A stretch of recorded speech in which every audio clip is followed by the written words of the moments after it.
राधे राधे, जय श्री कृष्णा। जय हो पुरुषोत्तम भगवान की जय। आप भी एक बार मेरे साथ प्रेम से, भाव से पुरुषोत्तम भगवान के नाम का जयकारा लगाइए। जय हो पुरुषोत्तम भगवान की जय।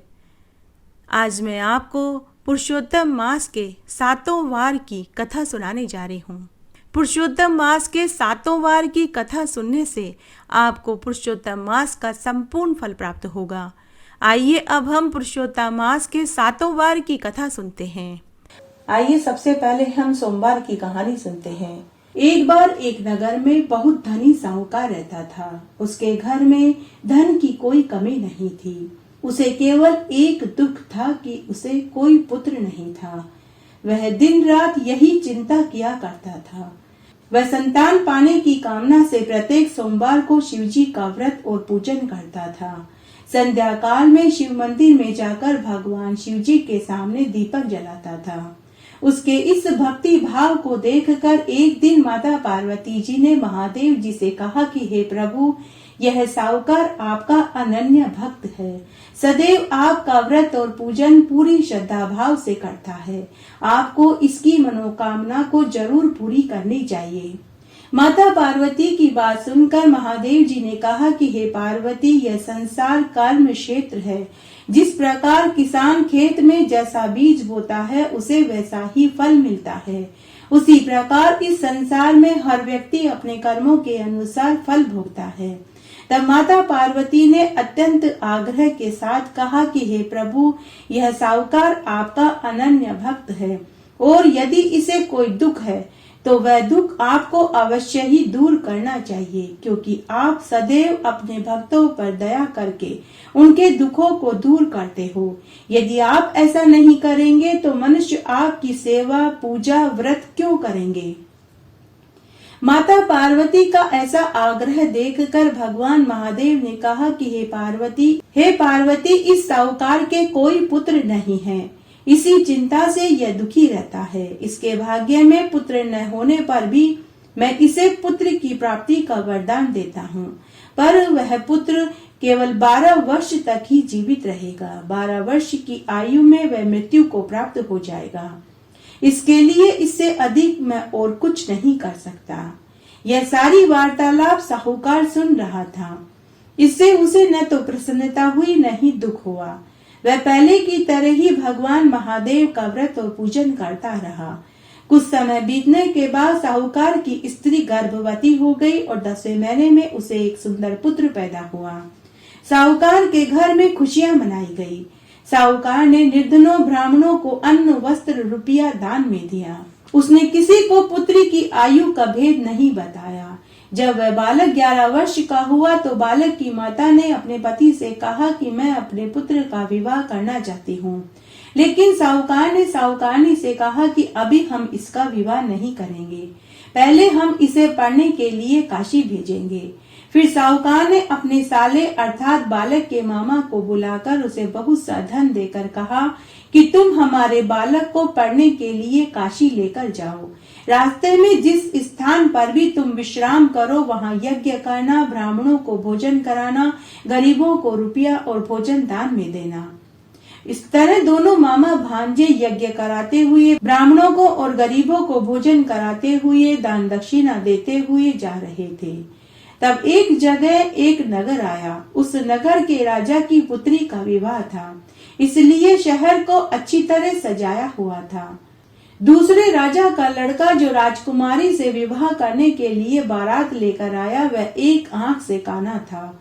उसके पिता को इस बात से बहुत चिंता थी कि कहीं मेरे काने लड़के को देखकर राजकुमारी उससे विवाह करने से इनकार न कर दे। जब उस राजा के लड़के ने साहूकार के सुंदर बेटे को देखा तो उसके मन में विचार आया कि क्यों न मैं इस लड़के को अपने लड़के की जगह ले जाऊं और वरमाला संपन्न करवा दूं। ऐसा विचार करके वर के पिता ने मामा और उसके लड़के से बात करी और कहा कि परोपकार ही सबसे बड़ा पुण्य है। फिर साहूकार के लड़के और मामा ने उनकी बात को स्वीकार कर लिया। दूल्हे के कपड़े साहूकार के लड़के को पहना दिए और घोड़ी पर चढ़ाकर महल के दरवाजे पर ले गए। तोरण का कार्य और वरमाला संपन्न हो गई। फिर वर के पिता ने सोचा कि विवाह का कार्य भी इसी लड़के से करवा लेता हूँ। ऐसा सोचकर उसने लड़के और उसके मामा से कहा कि यदि आप फेरे और कन्यादान के काम को भी पूरा करा दे तो आपकी बड़ी कृपा होगी। इसके बदले में मैं आपको बहुत सा धन दूंगा। तब मामा ने और साहूकार के लड़के ने स्वीकार कर लिया। इस तरह विवाह कार्य भी अच्छी तरह से संपन्न हो गया। परंतु जब साहूकार का लड़का जाने लगा तो उसे राजकुमारी के ऊपर तरस आ गया। उसने राजकुमारी के चुनरी के पल्लू पर लिख दिया कि तुम्हारा विवाह तो मेरे साथ हुआ है, लेकिन जिस राजकुमार के साथ तुम्हें विदा किया जाएगा वह एक आंख से काना है। मैं काशी पढ़ने के लिए जा रहा हूँ। साहूकार के लड़के के जाने के बाद राजकुमारी ने अपनी चुनरी पर लिखा हुआ पाया तो उसने राजकुमार के साथ जाने से इनकार कर दिया। उसने अपने माता पिता से कहा कि मेरा विवाह इस काने राजकुमार से नहीं हुआ। मेरा विवाह जिसके साथ हुआ है वह काशी पढ़ने गया है। तब राजकुमारी के माता पिता ने अपनी पुत्री को विदा नहीं किया और बारात खाली लौट गई। उधर साहूकार का लड़का और उसका मामा काशी में पहुंचे। वहां जाकर मामा यज्ञ हवन करने लगा, ब्राह्मणों को भोजन कराने लगा और साहूकार का लड़का पढ़ने लगा। जब लड़की की आयु 12 वर्ष की हुई तो उसकी मृत्यु का दिन समीप आ गया। साहूकार के लड़के ने अपने मामा से कहा कि मामा आज मेरी तबीयत ठीक नहीं है। मामा ने कहा कि पुत्र तुम भीतर जाकर सो जाओ। मामा को लड़के की मृत्यु के बारे में पता नहीं था। उस दिन भी मामा ने यज्ञ का आयोजन किया, ब्राह्मणों से पूजा पाठ करवाई। उधर लड़का अंदर जाकर लेट गया। थोड़ी ही देर में उसके प्राण पखेरु उड़ गए। यज्ञ के बीच में जब मामा अपने भांजे को देखने भीतर कक्ष में गया तो उसे उसका भांजा मृत अवस्था में पड़ा हुआ मिला। उसे इसका बहुत दुख हुआ। उसने सोचा कि अगर मैं रोना पीटना शुरू कर दूंगा तो यज्ञ का कार्य अधूरा रह जाएगा। पहले मैं यज्ञ का कार्य संपूर्ण कर लेता हूँ, ब्राह्मणों को भोजन कराकर दान दक्षिणा देता हूँ। फिर उसने यज्ञ का कार्य समाप्त किया, ब्राह्मणों को भोजन करा के उन्हें दान दक्षिणा दी। उसके बाद वह जोर जोर से रोने लगा। संयोगवश उसी समय महादेव और पार्वती जी उधर से गुजरे। जब उन्होंने जोर जोर से रोने की आवाज सुनी तो माता पार्वती ने भगवान शंकर से कहा कि हे प्रभु, कोई दुखिया रो रहा है, आप उसके कष्ट को दूर कीजिए। तब श्री पार्वती जी उनके पास गए तो वहां एक लड़के को मृत पड़ा हुआ देखा। माता पार्वती जी महादेव जी से बोली कि हे प्रभु, यह तो वही साहूकार का लड़का है जो आपके वरदान से पैदा हुआ था। महादेव जी बोले कि हे पार्वती, इसकी आयु इतनी ही थी, इसकी आयु पूर्ण हो गई है, इसलिए यह मृत्यु को प्राप्त हो गया। तब माता पार्वती ने कहा कि हे प्रभु, अब आप इस बालक की आयु को और बढ़ा दीजिए, नहीं तो इसके माता पिता तड़प तड़प कर मर जाएंगे। फिर उस सुहागिन स्त्री का क्या दोष है जिसका तो अभी अभी इसके साथ विवाह हुआ है, उसने तो अभी सुहागरात भी नहीं मनाई है। माता पार्वती के बार बार आग्रह करने पर भगवान महादेव ने उसको जीवित कर दिया। शिव जी की कृपा से वह लड़का ओम नमः शिवाय कहता हुआ उठकर खड़ा हो गया। उसके बाद भगवान महादेव और माता पार्वती जी कैलाश पर चले गए। तब वह साहूकार का लड़का अपने मामा के साथ यज्ञ करता हुआ ब्राह्मणों को और गरीबों को भोजन कराता हुआ पुनः अपने घर की ओर चल दिया। रास्ते में वही नगर आया जहाँ की राजकुमारी से उसका विवाह हुआ था। तब मामा और भांजे उस राजकुमारी को देखने के लिए उनके महल में गए कि पता नहीं उस राजकुमारी का क्या हुआ। जब मामा भांजे महल में पहुँचे तो राजकुमारी झरोके में बैठी हुई थी। उसने उस लड़के को पहचान लिया। राजकुमारी ने अपने माता पिता को पूरी बात बताई कि यह वही लड़का है जिसके साथ मेरा विवाह हुआ था। उसके बाद राजा रानी ने साहूकार के पुत्र और उसके मामा का खूब आदर सत्कार किया और साथ ही उन्हें बहुत सा धन, आभूषण, वस्त्र, दास दासियां, हाथी, घोड़े, ऊंट और रथ में बैठाकर अपने दामाद और बेटी को विदा कर दिया। जब वे अपने गांव के निकट पहुंचे तो मामा ने कहा कि मैं पहले तुम्हारे घर जाकर अपनी बहन और बहनोई को इसकी सूचना दे देता हूँ। जब साहूकार के लड़के का मामा घर पहुंचा तो साहूकार और उसकी पत्नी घर की छत पर बैठे हुए थे। उन्होंने ये प्रण कर रखा था कि यदि हमारा पुत्र सकुशल लौटेगा तो हम नीचे आएंगे, नहीं तो हम छत से कूदकर अपने प्राण त्याग देंगे। इतने में ही उस लड़के के मामा ने आकर के बताया कि आपका पुत्र सकुशल वापस आ गया है। तो उनको विश्वास नहीं हुआ। तब मामा ने शपथ पूर्वक कहा कि आपका पुत्र अपनी स्त्री के साथ आ रहा है। तब साहूकार दंपति ने अपने सगे संबंधियों के साथ नगर द्वार तक गया और आनंद के साथ उनका स्वागत किया और उन्हें घर लेकर के आया। उसके बाद वे बड़ी प्रसन्नता के साथ रहने लगे।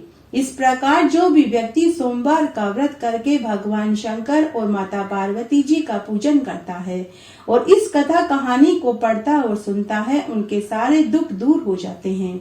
उनकी सभी मनोकामनाओं को भगवान महादेव और पार्वती जी पूरी कर देते हैं। वे इस संसार के समस्त सुखों को भोग कर मरने के बाद शिवलोक को प्राप्त होते हैं। एक बार की बात है, हनुमान जी पीपल के पेड़ के नीचे बैठकर जय सिया राम का नारा लगा रहे थे। तब शनि देव ने कहा कि अरे ओ बानर, क्या कर रहा है? क्या जय सिया राम की रट लगा रहा है?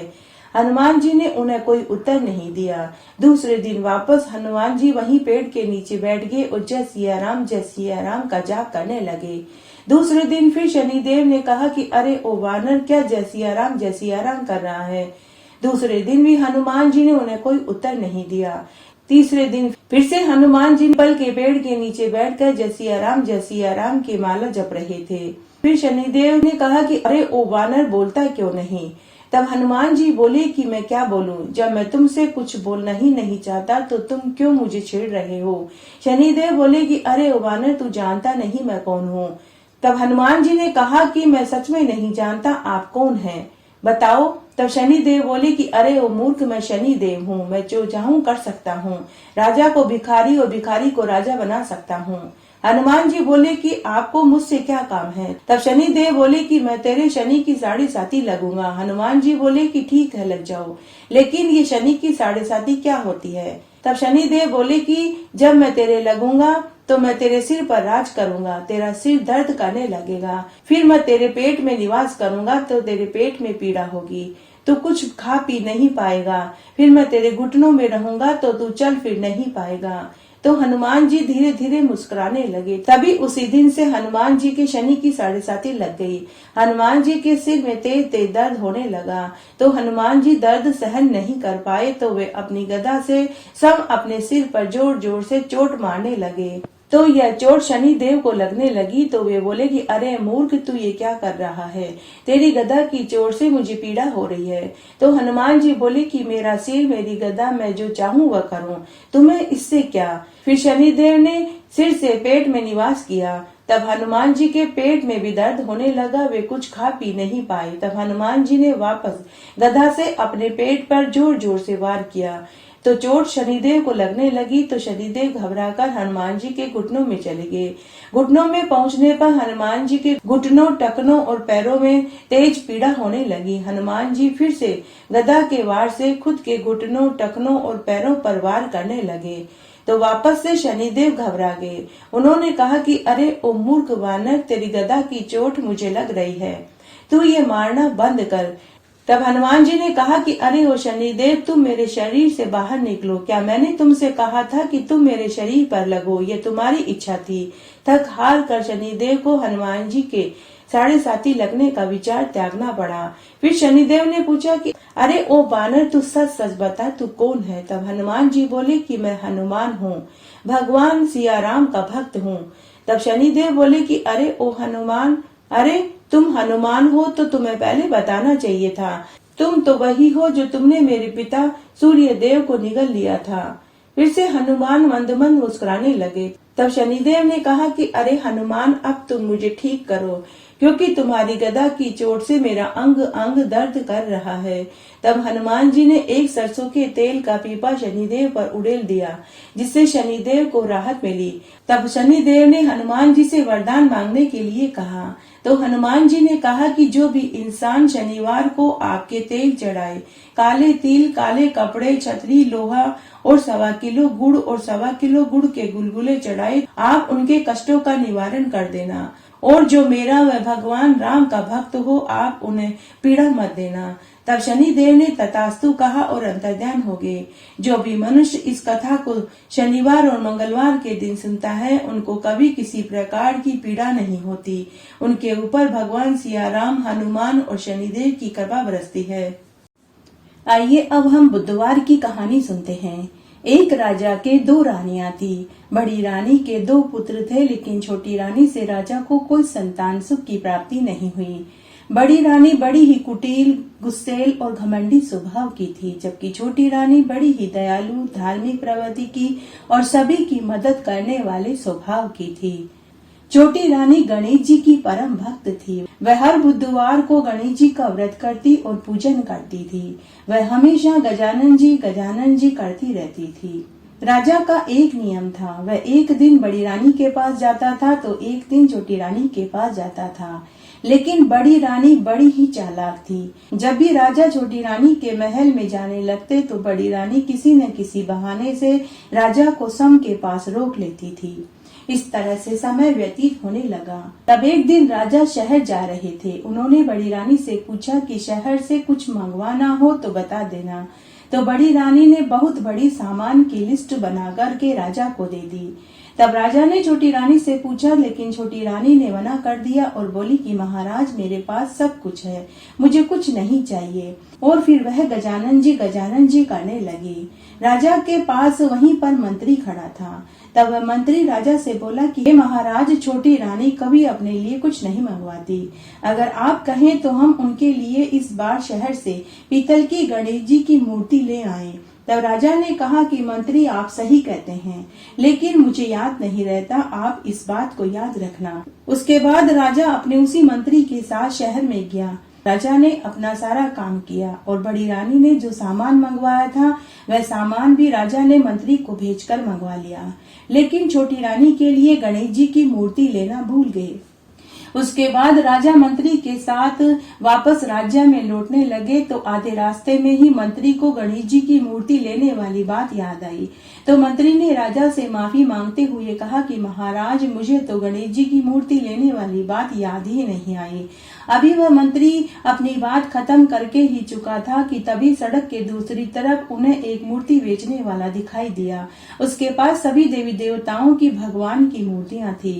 राजा और मंत्री की नजर उस मूर्ति बेचने वाले पर पड़ी तो राजा ने मंत्री को भेजकर एक बहुत सुंदर पीतल की गणेश जी की मूर्ति मंगवा ली। उसके बाद राजा मंत्री के साथ महल में आ गया। राजा ने बड़ी रानी को उसका सारा सामान दिया। फिर छोटी रानी को गणेश जी की प्रतिमा पकड़ाई तो छोटी रानी गणेश जी की मूर्ति देखकर बहुत खुश हुई और उसने मूर्ति को ले जाकर अपने कक्ष में स्थापित कर दी और वह गणेश जी की पूजा करने लगी। उसके कुछ दिनों के बाद महल में अनेक शुभ समाचार आने शुरू हो गए। राजा के पड़ोसी राज्य से कई वर्षों से युद्ध चल रहा था। तब एक दिन खबर आई कि पड़ोसी राज्य हार गया है। दूसरी खुशखबरी यह आई कि राजा के राज्य में बरसों से सूखे पड़े तालाब, कुएं, जलाशय पानी से लबालब भर गए। सभी बाग बगीचे फल फूलों से लथपथ हो गए तथा फसल भी बहुत अच्छी हुई। राजा के राज्य में बहुत वर्षों से अच्छी बरसात नहीं हो रही थी तो सभी जलाशय, कुएं, तालाब खाली थे। अचानक से इस खुशखबरी के सुनते ही राजा को पूरा यकीन हो गया कि यह सब कुछ तो गणेश जी की प्रतिमा आने के बाद ही हुआ है।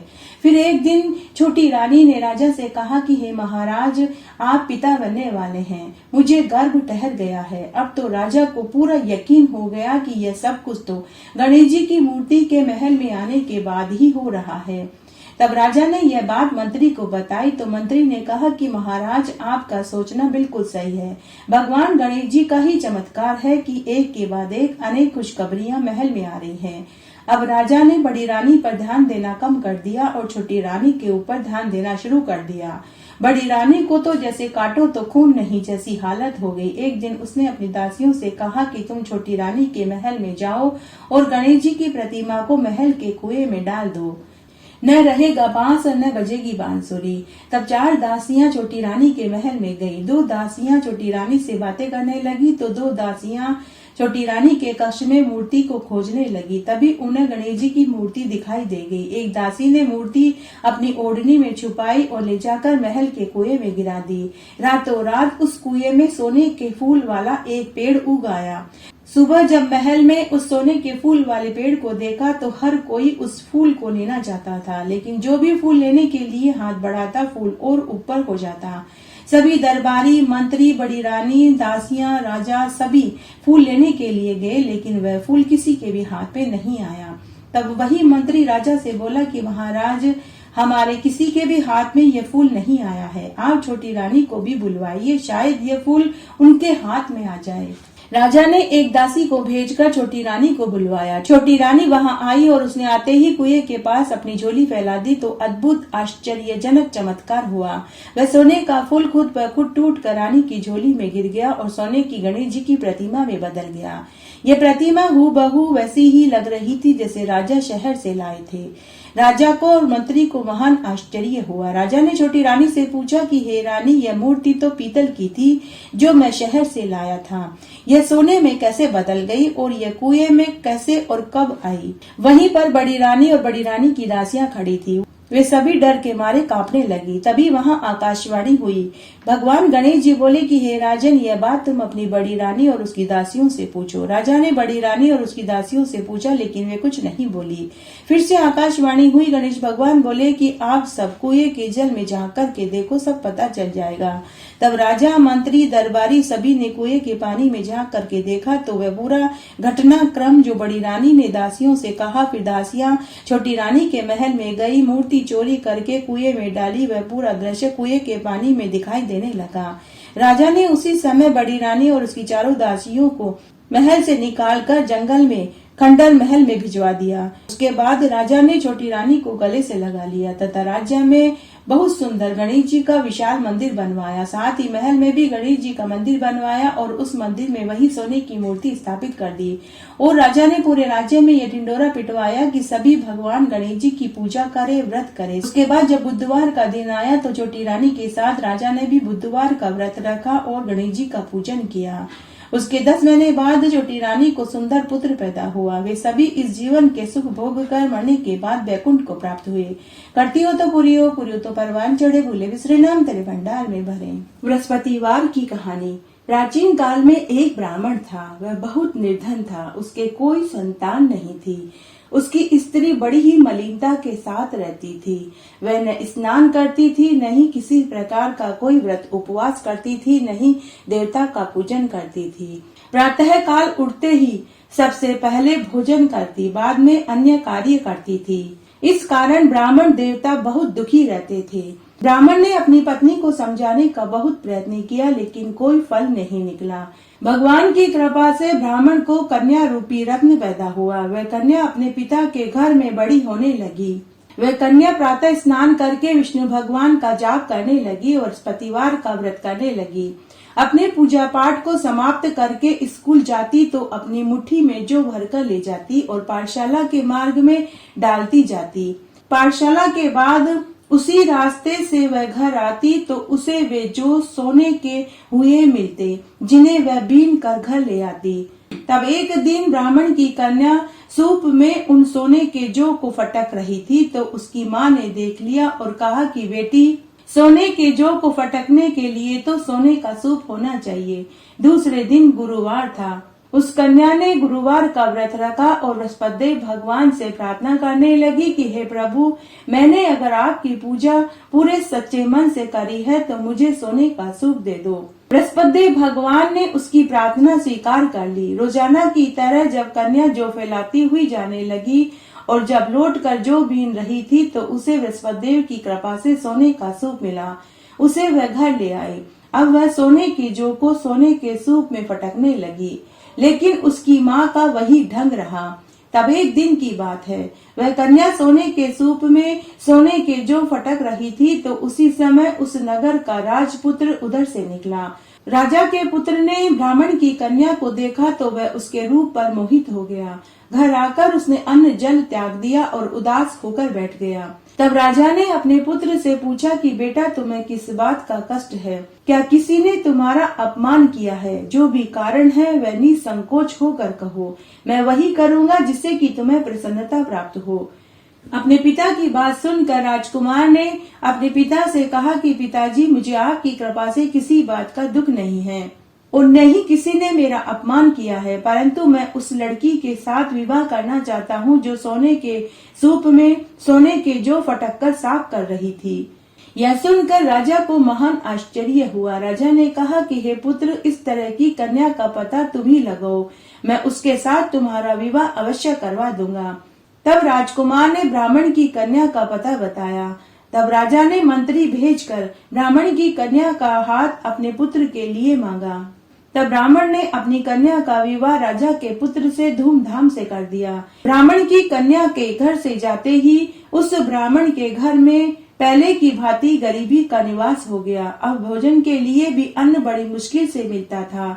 एक दिन दुखी होकर ब्राह्मण अपनी पुत्री के पास गया। बेटी ने पिता की दुखी अवस्था को देखा और अपनी माँ का समाचार पूछा। तब ब्राह्मण ने सारा हाल कह सुनाया। कन्या ने अपने पिता को बहुत सा धन देकर विदा कर दिया। इस तरह ब्राह्मण का कुछ समय सुख पूर्वक व्यतीत हो गया। कुछ दिन बाद फिर से वही हाल हो गया। ब्राह्मण फिर अपनी कन्या के पास गया और सारा हाल कहा। तो ब्राह्मण की कन्या अपने पिता से बोली कि पिताजी, आप माँ को यहाँ लीवा लाओ, मैं उन्हें पूरी विधि बता दूंगी जिससे गरीबी दूर हो जाएगी। ब्राह्मण देवता अपनी स्त्री को साथ लेकर अपने पुत्री के घर पहुँचा। पुत्री अपनी माँ को समझाने लगी कि हे माँ, तुम प्रातः काल उठकर सबसे पहले स्नान करके विष्णु भगवान का पूजन किया करो, हमारी सारी दरिद्रता दूर हो जाएगी। परंतु उसकी माँ ने एक नहीं सुनी। प्रातः काल उठकर उसने अपनी पुत्री के बच्चों की जूठन को खा लिया। इससे उसकी पुत्री को बहुत क्रोध आया। तब उसने अपनी माँ को एक कोठरी में बंद कर दिया। प्रातःकाल उसने अपनी माँ को कोठरी से निकाला, स्नान कराया, पूजा करवाई तो उसकी माँ की बुद्धि ठीक हो गई। फिर वह भी प्रत्येक बृहस्पतिवार का व्रत रखने लगी। इस व्रत के प्रभाव से उसकी माँ भी धनवान और पुत्रवान हो गई और सुखपूर्ण जीवन व्यतीत करके मरने के बाद स्वर्ग को प्राप्त हुई तथा वह ब्राह्मण भी सुख पूर्वक इस लोक में सुख भोग कर स्वर्ग को प्राप्त हुआ। शुक्रवार की कहानी। एक बार बहुत छोटा सा गांव था। उस गांव में एक बुढ़िया माई अपने बेटा बहू के साथ रहती थी। बुढ़िया माई शुक्र देवता की परम भक्त थी। वह हर शुक्रवार का व्रत रखती और शुक्र देवता की पूजा करती, भोग लगाती और आरती करती थी।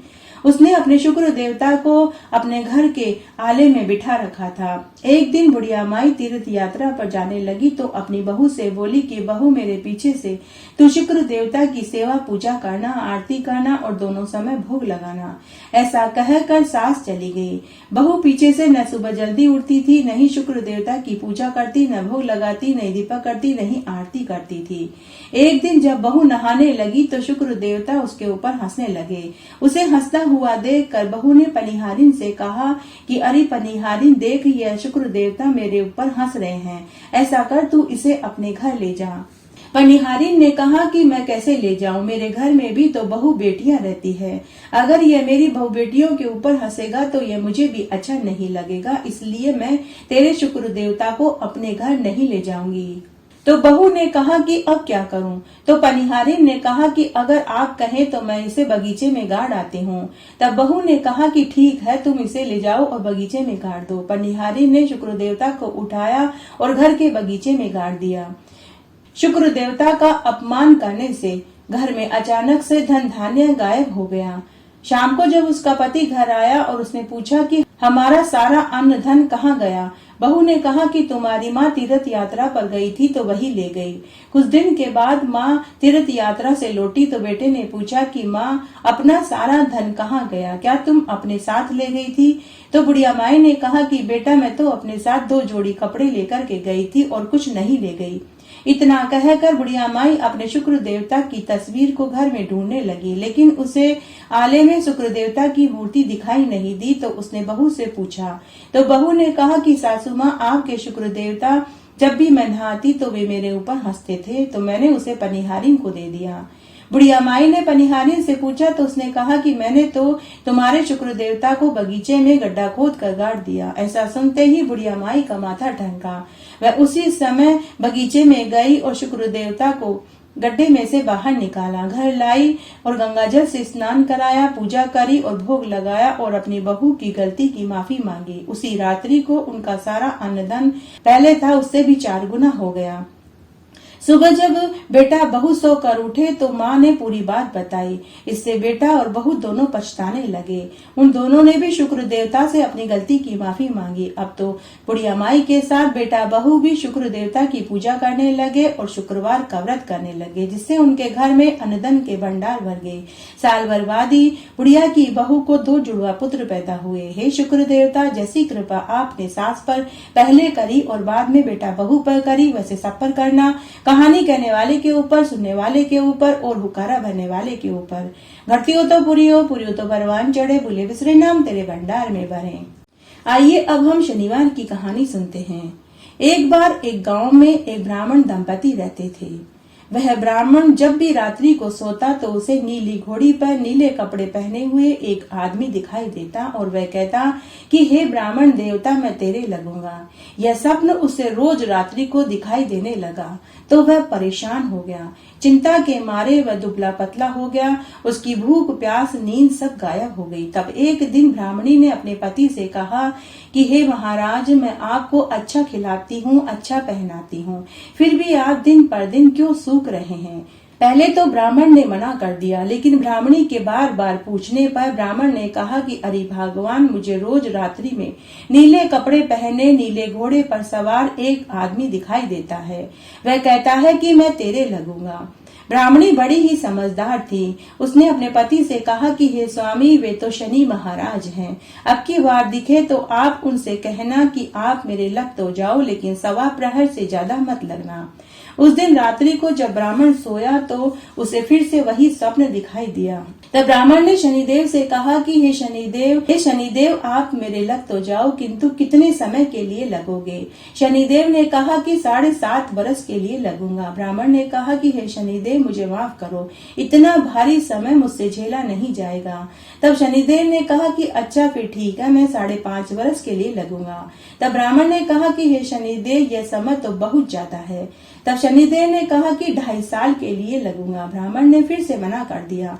तब शनिदेव ने कहा कि 1.25 प्रहर का तो तेरे लगूंगा ही, इतना तो मैं कोड़ी, कलंगी, मंगता भिखारी के भी लग जाता हूँ।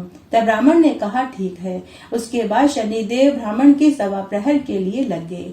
उसी समय ब्राह्मण नींद से उठा और ब्राह्मणी से बोला कि अरे ब्राह्मणी, मेरे 1.25 प्रहर के लिए शनिदेव की दशा लग गई है, इसलिए मैं जंगल में जाकर पीपल के पेड़ के नीचे बैठ कर के ये समय बिताऊंगा। तू मेरे लिए खाने पीने का सामान बांध दे और तू मेरे पीछे से किसी से लड़ाई झगड़ा मत करना, घर में ही बैठी रहना, बच्चों को भी बाहर मत जाने देना। और इस 1.25 प्रहर में शनि वाले समय में कोई गाली गलौज तुझे दे तो चुप कर उसे सुन लेना, किसी से कुछ मत कहना। ऐसा समझा बुझाकर वह ब्राह्मण जंगल में चला गया। जंगल में आकर वह ब्राह्मण एक पीपल के पेड़ के नीचे बैठ गया और हनुमान चालीसा का पाठ करने लगा। 1 पहर बीत गया तो ब्राह्मण ने सोचा कि बाकी का समय तो मैं रास्ते में ही गुजार दूंगा। इस तरह वह यह सोचकर घर की ओर चल दिया। रास्ते में उसे एक फलों का बगीचा दिखा जिसमें तरबूज उगे हुए थे।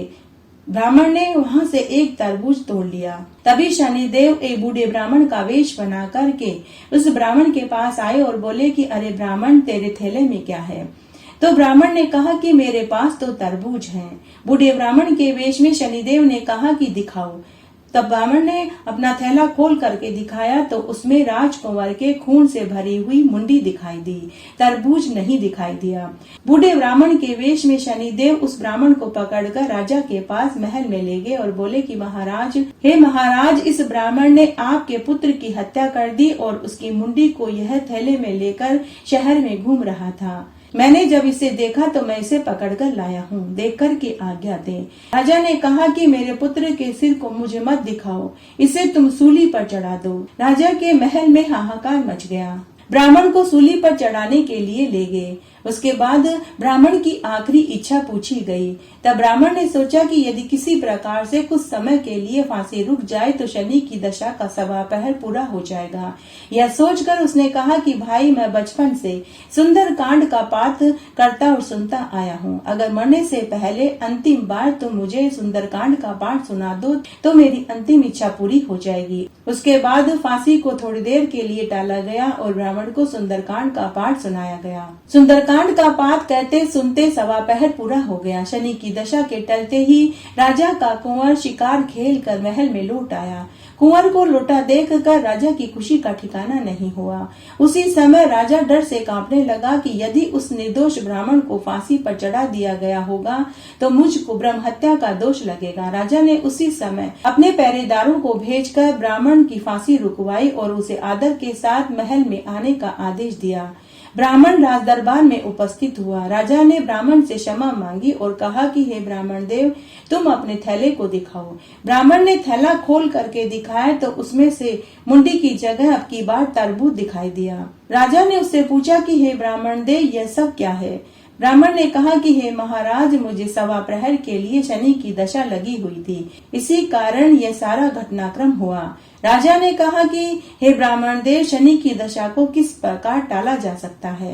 ब्राह्मण ने कहा कि राजा या सेठ के लगे तो काला घोड़ा और काला हाथी दान करना चाहिए। गरीब के लगे तो शनिवार को पीपल की पेड़ की पूजा करें और सरसों के तेल का चौमुखा दीपक जलाएं और यह बोले, साचा शनिश्चर कहिए, जाके पांव सदा ही पड़िए। जिसके भी शनिदेव की दशा लगे उसको शनिवार की कहानी सुननी चाहिए। तिल, सरसों का तेल, काला उड़द, छाता, जूता और तराजू दान में देना चाहिए। काले कुत्ते को तेल से रोटी चौपड़ कर गुड़ के साथ खिलानी चाहिए। जो ऐसा करता है उसके शनि की दशा उतर जाती है। राजा ने ब्राह्मण को खूब सा धन देकर उसे आदर सहित विदा कर दिया। घर आकर ब्राह्मण ने ब्राह्मणी को पूरी सच्चाई बताई। तभी ब्राह्मण के बच्चे आ गए और उन्होंने कहा कि पिताजी, हमें भी तरबूज खाना है। जैसे ही तरबूज को काटा गया तो उसमें से सोने चांदी की मोहरें निकली। हे शनि देवता, जैसे आप ब्राह्मण के शनि की दशा लगी वैसे किसी की न लगना, और जैसे उतरती में लगी वैसे सबके ऊपर लगना। कहानी कहने वाले की, सुनने वाले की और हुकारा भरने वाले की। शनि देव न ध्याऊं, मन इच्छा फल पाऊं। हे शनिदेव, जय शनिदेव। हे शनिदेव, जय शनिदेव। आइए अब हम सूर्य नारायण भगवान की कहानी सुनते हैं।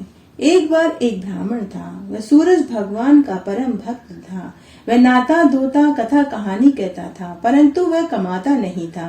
ब्राह्मण घर में रहता था तो ब्राह्मणी कमाने के लिए उसे बार बार टोकती और ताने देती थी। बाहर कहीं जाता था तो बाहर भी लोग उसे तरह तरह से अपमानित करते थे। तब एक दिन वह नहा धोकर पूजन की सामग्री लेकर जंगल में चला गया। वहां एक सूखे पीपल के पेड़ के नीचे बैठकर के पूजा करने लगा और सूरज भगवान की कहानी कहने लगा। वहां पीपल के पास एक सूखा सा तालाब था, उसमें थोड़ा सा पानी था। ब्राह्मण उस तालाब में से एक लोटा पानी का भरकर सूर्य भगवान को जल चढ़ाता। पूजा का जल बहकर पीपल और तालाब में जाने लगा। इस तरह ब्राह्मण रोज वहीं से पानी लेता और सूर्य नारायण भगवान को अर्घ्य देने लगा। इससे थोड़ा सा पानी पीपल के पेड़ में जाता तो थोड़ा सा पानी तालाब में जाने लगा। कुछ ही दिनों में वह सूखा पीपल का पेड़ हरा भरा हो गया और तालाब भी जल से लबालब भर गया। उसमें से सूर्य भगवान दिखाई देने लगे। तब एक दिन सूर्य नारायण भगवान ने ब्राह्मण से कहा कि हे ब्राह्मण, मांग तो क्या मांगता है? ब्राह्मण ने यह सुना तो वह डर गया। उसने मन ही मन सोचा कि लोग सच ही कहते हैं कि पीपल में भूत रहता है, जरूर वही बोल रहा होगा। अब ब्राह्मण जब भी वहां पूजा करता तो उसे यही आवाज सुनाई देने लगी। यह सुन कर ब्राह्मण चिंता के कारण दुबला पतला होने लगा। उसकी भूख, प्यास, नींद सब गायब हो गई। तब एक दिन ब्राह्मणी ने अपने पति से पूछा कि हे स्वामी, मैं आपको अच्छा खिलाती हूँ, अच्छा पहनाती हूँ, फिर भी आप दिन पर दिन क्यों सूखते जा रहे हैं?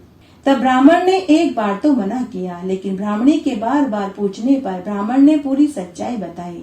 ब्राह्मण ने कहा कि अरे ब्राह्मणी, जब जंगल में मैं पीपल के पेड़ के नीचे बैठकर के पूजा करता हूँ तो कोई मुझे कहता है कि ब्राह्मण मांग, तुझे क्या चाहिए।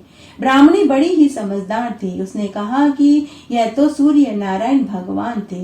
अब की बार जब वे पूछे तो आप उनसे अन्न मांग लेना। ब्राह्मण ने कहा कि मुझे मांगना नहीं आता, मैं क्या मांगू। तब ब्राह्मणी ने कहा कि अब की बार जब सूर्य नारायण भगवान आपसे पूछे तो आप उनसे कहना, नौखंडी महल के अंदर सोने के पालने में पड़पोते को दास दासियों द्वारा खिलाते हुए अपनी आंखों से देखूं। इस प्रकार लंबी उम्र भी आ जाएगी, आंखें, महल, बेटे, पोते पोती भी आ जाएंगे और धन भी आ जाएगा। क्योंकि धन होगा तभी तो सोने का पालना और दास दासी होंगे, आंखें और घुटने ठीक होंगे तभी तो पड़पोते को सोने के झूले में झूला झूलते हुए हम देख सकेंगे। दूसरे दिन ब्राह्मण फिर से जंगल में गया और पीपल के पेड़ के नीचे सूर्य नारायण भगवान की कथा कहानियों को कहने और सुनने लगा और सूरज भगवान को अर्घ देकर बैठा। तभी उसे आवाज आई कि अरे ब्राह्मण, मांग, तुझे क्या चाहिए। तो ब्राह्मण ने वही मांगा जो उसकी पत्नी ने बोलने के लिए कहा था। सूरज भगवान ने कहा कि अरे ब्राह्मण, तू तो दिखने में तो भोला लगता है, परंतु तूने तो एक ही वरदान में सब कुछ मांग लिया। सूरज भगवान ने कहा कि जा ब्राह्मण, यह सब मैंने दिया। ब्राह्मण जंगल से घर आया तो उसने देखा कि उसकी टूटी हुई झोपड़ी की जगह नौखंडी महल खड़ा था। दास दासियां आ और जा रहे थे। ब्राह्मण ने एक दासी को रोक करके पूछा कि यहाँ पर मेरी टूटी हुई झोपड़ी थी और एक बुढ़ी सी ब्राह्मणी यहाँ रहती थी, वे दोनों कहाँ चले गए। उसी समय महल के झरोके में उसकी पत्नी, जो कि अब सुंदर स्त्री का रूप धारण कर चुकी थी, सोने चांदी और हीरे मोती के गहनों से सजधज थी, ऊपर से ही ब्राह्मण को आवाज लगाती हुई बोली कि हे स्वामी, अंदर आ जाइए, यह अपना ही घर है। सूरज भगवान की कृपा से ही यह सब कुछ हुआ है। ब्राह्मण घर के भीतर आया और उसने कहा कि अरे ब्राह्मणी, हम इतने धन का क्या करेंगे। ब्राह्मणी ने कहा कि धन से क्या नहीं होता, दान पुण्य करेंगे, यज्ञ हवन करेंगे, उसके बाद ब्राह्मणों को जिमाया करेंगे, पान देकर न्योता दिया करेंगे, फूल देकर बुलाया करेंगे, सब ब्राह्मणों को जिमाकर सोने का टका दक्षिणा में दिया करेंगे। अब ब्राह्मण ब्राह्मणी ऐसा ही करने लगे। अब नगर के सभी लोग राजा की बजाय ब्राह्मण की जय बोलने लगे। तब कुछ चुगलखोरों ने जाकर राजा से इसकी शिकायत कर दी और बोले कि हे महाराज, नगर के सभी लोग आपकी जय बोलने की बजाय ब्राह्मण की जय बोल रहे हैं। राजा ने उसी समय ब्राह्मण को महल में बुलाया और इसका कारण पूछा। राजा ने कहा, कल तो तेरे खाने पीने का टोटा था, आज तेरे पास इतना धन कहाँ से आया और लोग मेरी जय बोलने की बजाय तेरी जय बोल रहे हैं। बता, तेरे पास इतना धन कहाँ से आया, चोरी करी, डाका डाला, क्या किया। तब ब्राह्मण ने कहा कि हे महाराज, मेरे ऊपर तो सूर्यदेव भगवान टूटे हैं। राजा ने कहा कि ब्राह्मण देव, मेरे कोई संतान नहीं है, तुम मुझे इसकी पूरी विधि बता। तब ब्राह्मण ने राजा को सूर्य भगवान की पूजा और व्रत की पूरी विधि बताई। राजा रानी ने ऐसा ही किया। 3 महीने के बाद रानी को गर्भ ठहर गया और 9वें महीने में रानी को एक सुंदर पुत्र पैदा हुआ। अब सब लोग सूर्य भगवान की जय बोलने लगे। तब राजा ने और ब्राह्मण ने पूरी नगरी में ये ढिंडोरा पिटवा दिया कि सभी को रविवार का व्रत करना चाहिए और सूर्य नारायण भगवान का पूजन करना चाहिए। हे सूर्य नारायण भगवान, जैसे आप ब्राह्मण की और राजा की मनसा पूरी करी, वैसी सबकी करना, कहानी कहने वाले की, सुनने वाले की और हुक्कारा भरने वाले की। करती हो तो पूरी हो तो परवान चढ़े, भूले बिसरे नाम तेरे भंडार में भरे। इस तरह आज हमने पुरुषोत्तम मास के 7वें वार की कथा सुनी। आशा करती हूँ आपको इन कथाओं को सुनने का संपूर्ण फल प्राप्त होगा। मेरे साथ बने रहने के लिए आपका धन्यवाद। आगे आने वाली कथा कहानियों के लिए भी आप इसी तरह मेरे साथ बने रहें। धन्यवाद।